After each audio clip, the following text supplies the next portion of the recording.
ਇਹ ਕੁਰਾਨ ਮਜੀਦ ਫੁਰਕਾਨ ਹਮੀਦ ਨੇ ਦੇ ਅੰਦਰ ਬਹੁਤ ਸਾਰੇ ਵਾਕਿਆਤ ਇਸ ਤਰ੍ਹਾਂ ਦੇ ਆਏ ਨੇ। ਮਕਸਦ ਅੱਲਾਹ ਰੱਬੁਲ ਇੱਜ਼ਤ ਦਾ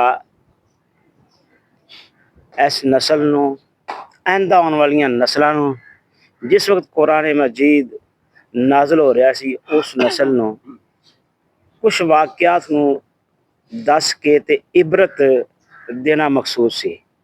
اور ساڈے ہاں بھی چونکہ واقعات جڑے آندے نے جو قرآن مجید میں پڑھتے ہیں تو یہ تو عبرت ہی حاصل کرنے واسطے یہ واقعات کا مطالعہ کیتا جاتا ہے اور دیکھا جاتا ہے کہ یہ ساڈے واسطے سبق کی ہے۔ اللہ تبارک تعالیٰ نے اس واقعے کو جڑا بیان کیتا نا تو مفسرین کہندے نے کہ یہ واقعہ تقریباً کوئی 1000 قبل مسیح دا یہ واقعہ ہے۔ اس وقت بنی اسرائیل پر امال کا چیرہ دست ہو گئے تھے اور انہوں نے اسرائیلیوں سے فلسطین کے اکثر علاقے چھین لیے تھے۔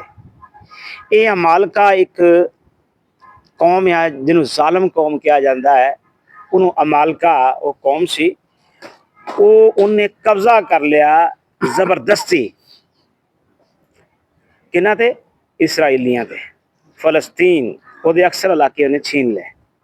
یہ فلسطین دے گرد و نواح چ پائی جاندی سی، یہ قوم بڑی ظالم سی، زبردست قسم دی، بہادر جنگجو سی اور لڑائی اچھی طرح لڑدی سی۔ انہوں نے کیتا کہ امال کا چیرہ دست ہو گئے کہ انہوں نے قبضہ کر لیا زبردست۔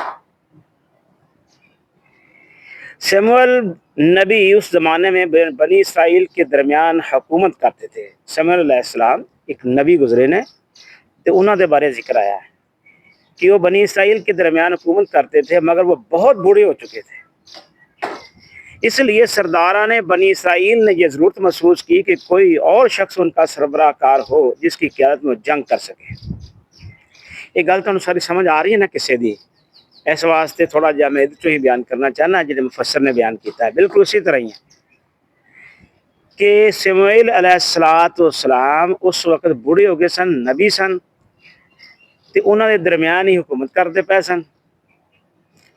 تے اس قوم نے یہ گل کہی کہ چونکہ ساڈا سردار، ساڈا بادشاہ جڑا نا اس ویلے یہ ہن کمزور ہو گیا، بوڑھا ہو گیا ہے، تے انہوں نے جا کے کیا کہ سانو نا کوئی اس طرح دا کوئی جو سارا سربراہ کار جڑا اس طرح دا جڑا طاقتور ہوئے تاکہ وہ قیادت چاہی انہوں نے جنگ لڑیے، کنہ نا امالکا نا، اس قوم ظالم قوم دے نال جنگ لڑیے۔ لیکن اس وقت بنی اسرائیل میں اس قدر جاہلیت آ چکی تھی اور وہ غیر مسلم قوموں کے طور طریقوں سے اتنے متاثر ہو چکے تھے کہ خلافت اور بادشاہی کا فرق ان کے ذہنوں سے نکل گیا تھا۔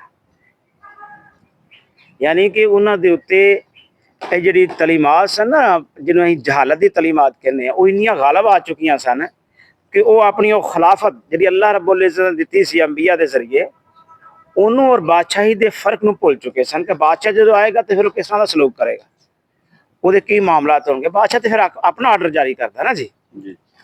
خلافت دے اندر اللہ رب العزت دے احکامات نو جڑا وہ تے تعمیل کروائی جاندی ہے، وہ تے عمل کروایا جاتا ہے۔